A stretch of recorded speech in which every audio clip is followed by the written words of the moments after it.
Almost. Yeah. Okay. Okay. All right. Okay, good? Okay. Okay. So first of all, Assalamualaikum warahmatullahi wabarakatuh. Mine Waalaikumsalam. is Khalid Barawi. Yeah. Prefer to be called Relvi. Sometimes people call me Khalid because it just happens to be my first name.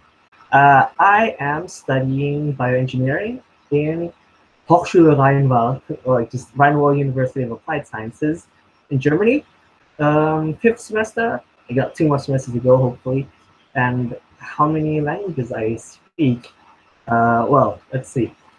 English, obviously. Indonesian. If you want to, you can debate whether Javanese is a language or not. I think it's a. I think it's a language.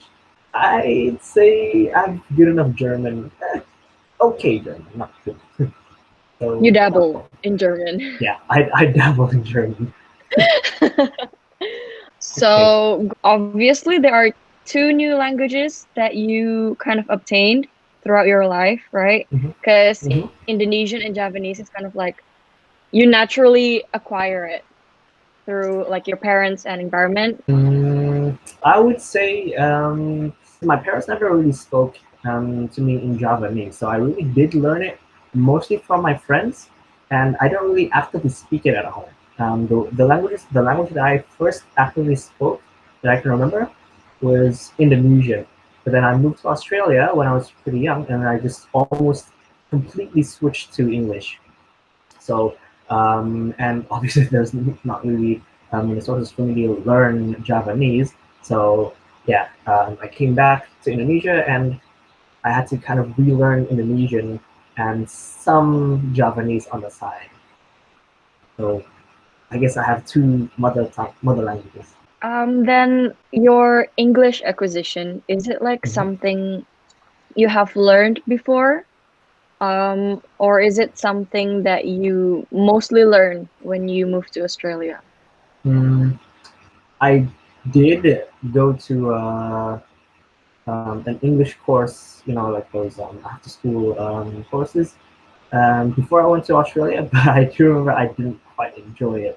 Um, and then most of the English that I learned was in Australia, and I got fluent enough to be able to speak confidently there.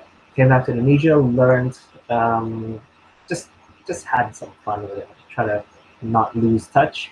And when I went back to Australia again, I really learned the grammatics and polished my English per se. So how would you membedakan your experience in English acquisition and your German language acquisition? Okay, so obviously I learned German way later in life. I was 18 years old, I believe, 18 or 19.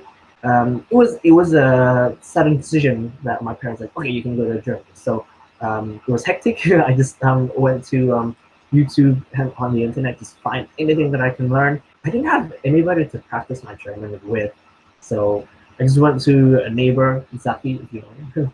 I went to a neighbor and like just spoke to him like, yo, let me show you some German that I learned. And but later on, I had the privilege of going to Goethe, which is a German language institute, and took a course there, which to be honest, I don't really think I got a lot from there. But yeah, and then so I had some basics, and then I just kind of added some extra parts when I got to German. Would you say that your when you went to Goethe and when you kursus bahasa Inggris dulu sebelum ke Mm-hmm. Australia, was Yeah. that kind of like did it have the same kind of outcome to your knowledge about the language that you were learning? I'm not sure because, to be honest, I can only remember the fact that I did go to an English course, English after school course.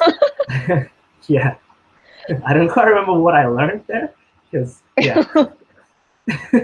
Okay, but so when you before you went to Australia, already had kayak udah ada basic understanding of English, right? I wouldn't say that actually. I just um, no, let's just say no. Let's just say because I really do believe that I just fully learned almost everything about English in Australia when I went to Mm. Australia. Okay, so it was like a clean slate when you went to Australia. Yeah, basically, I would say that. So how was that then? Like the experience of um, learning English directly in a foreign speaking environment.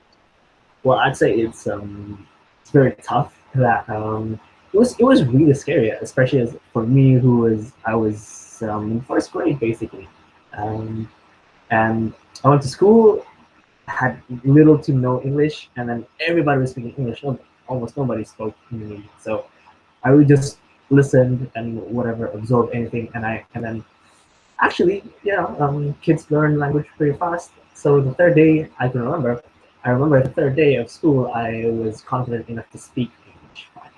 That's a Yeah, pretty steep progression, dude. I don't know how good my English was.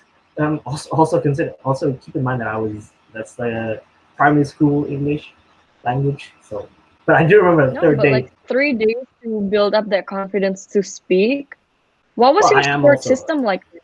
my what? Your support system. Like, how did you get so confident in speaking English in just 3 days? I don't remember, but I do have this feeling in myself that there was this one teacher who I really liked, and I think, yes, actually, this is also very similar to what happened to me when I went back to Indonesia from Australia the first time I could speak Indonesian.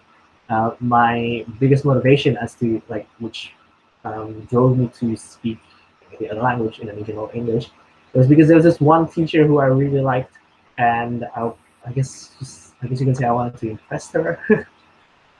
So that's why that kind of encouraged you to be more confident, so you can Yeah. speak to this teacher. Yes, it Oh, was a okay. teacher. Plus, all of my friends back then were also very nice. Kids like, oh, you can do this, blah, blah. Oh, Yeah. that's nice. Was this teacher a part of a program special for like international students? No, no. Both of them, no. Then did you had to go through the school that a lot of people had to go through kayak, to adjust the language? Your brother had to go through that. Did we? I didn't know that. I don't recall ever taking that. Maybe I did, and I just didn't realize what it was. For Okay. Indonesian, yeah, for Indonesian, I definitely did not. For Indonesian, I definitely did not. It was just a Oh, leap of faith. I think like all my friends and teachers, were like, come on, you can do this. You can do this. And I was like, YOLO. I started speaking Indonesian. going back to your German Hmm. language acquisition, you said when you were in Goethe, you didn't feel like you obtained much. Hmm. Was that experience similar to when you kayak nyemplung ke bahasa Inggris when you went to Germany? Kayak tiba-tiba you start in a clean slate. No, You no. developed an The thing is, when I also went to Gutha for the first time, I didn't technically jump into it in a clean slate. I did already do my own like self study for like 3 4 months, I believe. mm. Yeah. Ah, okay. So it was just for you, like buat nge-boost aja gitu ya. Yeah, and like I was just hoping that I could learn something that I wouldn't be able to learn from the internet. Okay, so then what about your Javanese acquisition? I feel like that's interesting because you acquired it through speaking with friends, right? It wasn't like you Hmm. had a formal education, or did you also have formal education? I think there was actually a Javanese language class back in primary school, but it wasn't really useful to say. If you've ever taken like Javanese or Sudanese, I guess, language classes, the ones that you have to take, you probably know what I'm talking about. It's more like really linguistics instead of actual language itself, Mm. or like language speaking. So yeah, it was mostly from my friends, and it was mostly guesswork because most of the words are also similar to Indonesian. So, since when were you exposed to Javanese? Would you say preschool or like when did you actively start understanding, oh, this is Javanese, this is different from Indonesian? The differentiation is a tough question to answer. I don't know. I'm not quite sure because like the realization this is different than that. But I'd say as soon as I came back to Australia, I did get.